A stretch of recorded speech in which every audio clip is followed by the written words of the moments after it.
तो दोस्तों कैसे आप सभी। मैं आशा करता हूँ आप सब बिल्कुल ठीक होंगे। दोस्तों ये कहानी है एक ब्रह्म राक्षस की। आखिर क्यों मयंक को पूरी रात सुनसान रास्ते में बितानी पड़ी, ये जानने के लिए आपको कहानी को पूरा सुनना होगा। साथ ही दोस्तों, अगर आपने चैनल को सब्सक्राइब नहीं किया है तो जल्दी से चैनल को सब्सक्राइब करके बेल बटन ऑल पे कर लीजिए। और हाँ, अगर आपको ऐसा लगता है कि आपके पास ऐसी कोई कहानी हो जिसे आप कई लोगों तक पहुंचा सके, तो आप कहानी सुनने के बाद मुझे इंस्टाग्राम पर मैसेज कर सकते हैं। मेरी आईडी है महेश आर्या यूट्यूबर। कहानी के बाद मैं आप सबको वहीं मिलूंगा। तो दोस्तों ज्यादा देरी ना करते हुए जल्दी से अपने अपने हेडफोन लगाएं और शुरू हो जाएं मेरे यानी महेश के साथ।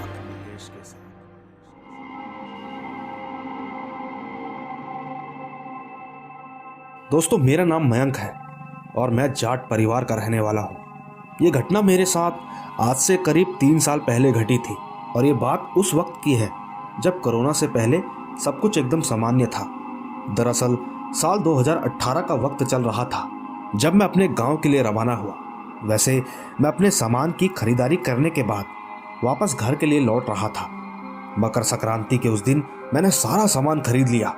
दरअसल कल का ही तो एक ऐसा दिन था जब हमें आराम से गांव में मजे उड़ाने थे और इसी वजह से मैंने अपनी तरफ से पूरी तैयारी कर ली थी। तब जाकर कहीं मैं अपने घर के लिए रवाना हुआ। दोस्तों जब मैं अपने घर के लिए रवाना हो रहा था तो उस वक्त शाम के लगभग 5 बज चुके थे, यानी कि मैं आसानी से अपने घर दिन में ही पहुंच जाऊंगा। यही सोचकर मैं अपनी गाड़ी स्टार्ट करके वहां से निकलने लगा। अभी मैं गाड़ी स्टार्ट करने ही वाला था कि अचानक मुझे अपना पुराना दोस्त अजीत नजर आया, जो कि भागता हुआ मेरी तरफ आ रहा था। गाड़ी के पास पहुंचकर उसने मुझे अपने साथ चलने को कहा। दोस्तों वैसे वो मेरा काफी पुराना दोस्त था, इसीलिए मैं उसे मना नहीं कर सकता था। मुझे उसके साथ जाना ही पड़ा। मैं ना चाहते हुए भी उसके पीछे पीछे चल पड़ा। फिर वो मुझे एक दुकान में लेकर गया। दुकान में सामान खरीदते खरीदते हमें पता ही नहीं चला कि कब शाम हो चुकी थी। और वैसे भी सर्दियों के माहौल में रात बेहद जल्दी हो जाती है। उस वक्त मकर संक्रांति का त्योहार भी था, इसीलिए हम दोनों को अपने गांव जाकर कल आराम से मजे करने थे। हम लोग सामान खरीदने के बाद जब दुकान से बाहर आए तब तक अंधेरा होने लगा था। वैसे मैं आपको बता दूं कि हमारे गांव की दूरी शहर से लगभग 50 किलोमीटर की पड़ती है, जो कि बहुत ज्यादा है, लेकिन वही हमारा सबसे बड़ा शहर है। हमें जब भी कोई सामान खरीदना होता है तो हमें उसी शहर में जाना पड़ता है। मगर अब मुझे वहां से तुरंत निकलना था क्योंकि घर से भी कॉल आ चुका था। फिर मैंने अपनी गाड़ी को स्टार्ट किया और वहां से निकल पड़ा। सच कहूं तो अंधेरा तो हो ही चुका था। दरअसल जब हम लोग वहां से निकले तो शाम के 7 बज चुके थे। सर्दियों के मौसम में शाम के लगभग 7 बजे चारों तरफ घनघोर अंधेरा छाया रहता है, जिस वजह से गाड़ी की हेडलाइट के अलावा कुछ भी नजर नहीं आ रहा था। अचानक से मेरे फोन की रिंग बज उठी। जब मैंने फोन देखा तो फोन मेरी माँ का था। माँ ने मुझे बताया कि मुझे जल्द ही घर पहुंचना होगा। हम सभी घर वालों को एक साथ बैठकर पूजा करनी थी, जिस वजह से मुझे पूजा में शामिल होना था। और आज हमारे घर में एक हवन भी था। हमें लगातार 7 दिन तक बैठकर पूजा करनी थी। दोस्तों मैंने गाड़ी का गेयर डाला और ठीक गाड़ी को भगाता हुआ घर के लिए रवाना होने लगा। चारों तरफ छाया हुआ सन्नाटा कुछ अलग ही चीजों को बयां कर रहा था।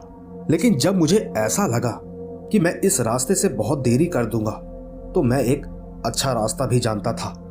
हालांकि वो एक कच्चा रास्ता था जो कि काफी उखड़ा हुआ था, पर मेरे पास बस एक वही चारा था, घर पर बेहद जल्दी पहुंचने का। मैं गाड़ी चलाता रहा।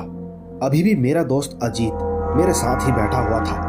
चलते चलते मैंने जैसे ही गाड़ी को उस रास्ते की तरफ मोड़ा कि तभी अजीत मुझे रोकते हुए बोलने लगा कि भाई हमें चाहे कितनी भी देरी हो जाए लेकिन इस रास्ते से नहीं चलना चाहिए। अजीत ने इतना कहा ही था, पर तब तक मैं गाड़ी की स्पीड को काफी ज्यादा बढ़ा चुका था। मैंने उससे इसके पीछे का कारण पूछा तो उसने बताया कि इस रास्ते पर भूत प्रेत या फिर एक ब्रह्मराक्षस जैसी ताकत का साया मंडराता रहता है। कहते हैं कि यहाँ पर ऐसा जीव रहता है जो कि इंसानों से अलग है, लेकिन वो कोई जानवर भी नहीं है।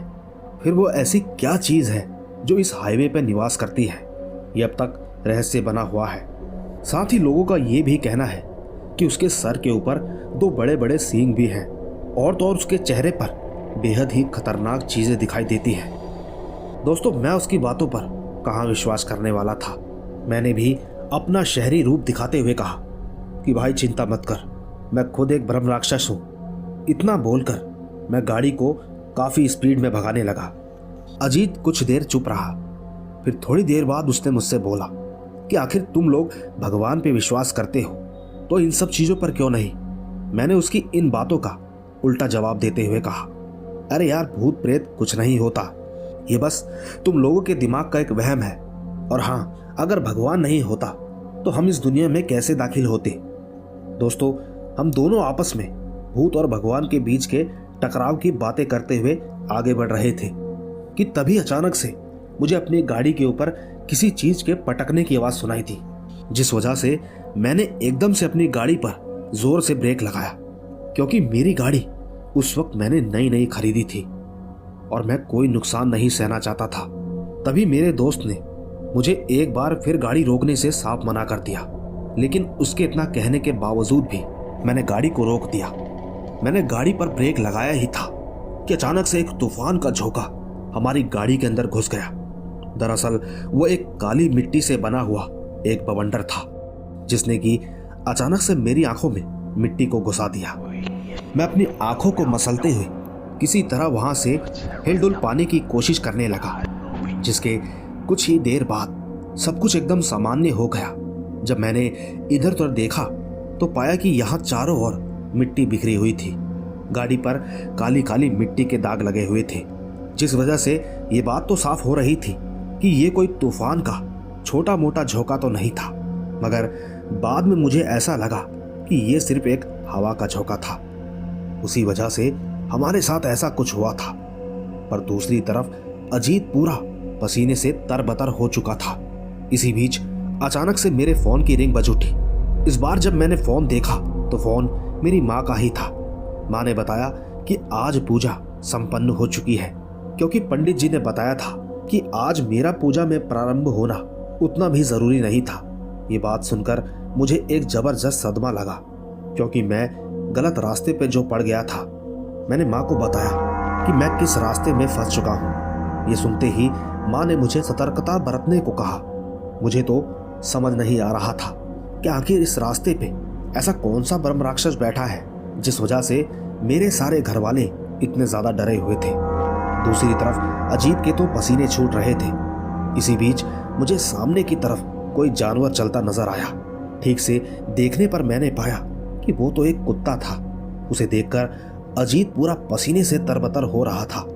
जब मैंने अजीत को यह बताया कि वो सिर्फ एक कुत्ता है, तब जाकर कहीं उसे एक राहत की सांस मिली, जिसके बाद वो एक लंबी सांस लेते हुए थोड़ी सी मुस्कुराहट के साथ चुपचाप बैठ गया।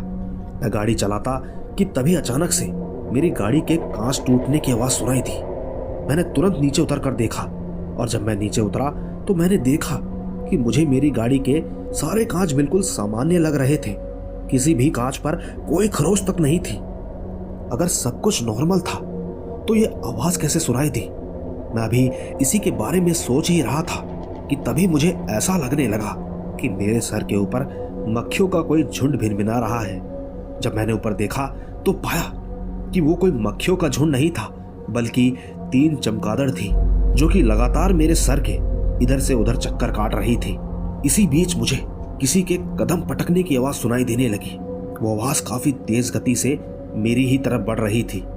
मुझे तो ऐसा लग रहा था कि मानो कोई लगातार अपने बड़े बड़े कदमों के साथ मेरी ही तरफ बढ़ रहा हो। इससे पहले कि कुछ हो पाता, मैं चुपचाप गाड़ी में बैठ गया। अंदर बैठकर मैंने अपने दोस्त अजीत को बताया। पीछे तो कोई भी नहीं था। मेरी बात सुनकर उसके भी होश उड़ गए, क्योंकि उसने भी मेरे साथ साथ उस आवाज पर ध्यान दिया था। हमें तो बार बार ये समझ में नहीं आ रहा था कि आज हमारे साथ ये क्या हो रहा है, लेकिन अजीत शायद इन सब बातों को अच्छे से जानता और पहचानता था। अजीत ने मुझसे कहा कि जितना हो सके इस गाड़ी के अंदर ही रहने की कोशिश करो, क्योंकि कोई भी बुरी ताकत लोहे के पास आने की हिमाकत नहीं करती। पर दोस्तों, मेरा खुरापाती दिमाग कुछ और ही सोच रहा था। दरअसल मुझे ऐसा लग रहा था कि इसके पीछे जरूर किसी चोरों की पलटन का हाथ हो सकता है, जिस वजह से मैंने अपनी गाड़ी का गियर डालना ही ठीक समझा और फिर मैं गाड़ी को लेकर वहां से निकलने लगा।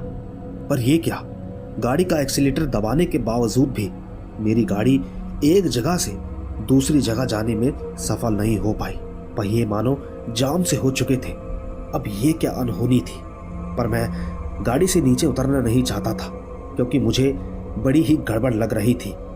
इसी बीच मैंने देखा कि एक लाल सींग वाला भयानक आदमी हमारी गाड़ी के सामने खड़ा था, जिसे देखकर मेरा तो शरीर एकदम से कांप उठा क्योंकि उसके हाथों के बड़े बड़े नाखून जो मुझे लाल लाल दिखाई पड़ रहे थे।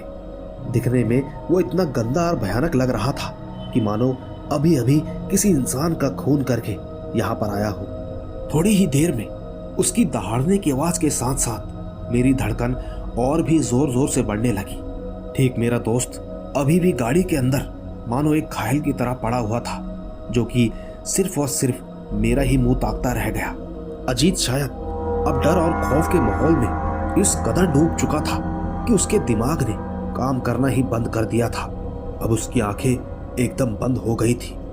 लेकिन अजीत ने मुझे बताया कि ब्रह्म राक्षस की ताकत लोहे के सामने ज्यादा देर तक नहीं टिक पाती, हमें बस गाड़ी के अंदर ही रहना चाहिए। दोस्तों, आज मैंने अपनी जिंदगी में पहली बार भूत प्रेत जैसी ताकतों को महसूस किया था। मैं सच में हैरान था कि इस दुनिया में इंसानों के अलावा भी ऐसी चीजें होती हैं। सच बताऊं तो मेरी जिंदगी में पहली बार मुझे इतना डर लग रहा था, लेकिन मैं किसी तरह बर्दाश्त करते हुए अपनी आंखें बंद करके गाड़ी में ही बैठा रहा।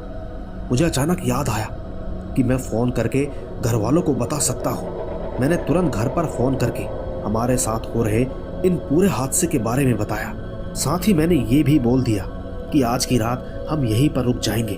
कृपया कोई भी यहाँ पर आने की हिम्मत ना करे, क्योंकि वो कोई इंसान नहीं बल्कि एक बुरी ताकत है जिसका सामना हम तो क्या कोई भी नहीं कर सकता। किसी तरह डर और खौफ के माहौल में डूबकर हमने उस पूरी रात को काट लिया और ठीक सुबह हमें तब होश आया जब सूर्य की पहली किरण हमारे हाथों पर पड़ी।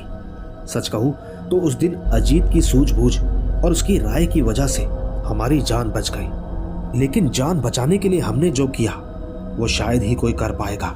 कोई भी इंसान पूरी रात सुनसान रास्ते पर कैसे बिता सकता है, मैं जानता हूं ये मानना आपके लिए संभव नहीं होगा, पर खैर अगर आपको ये जरा सा भी संभव लगता है तो कहानी को लाइक, शेयर और कमेंट जरूर कीजिएगा। बस इतनी ही थी ये कहानी।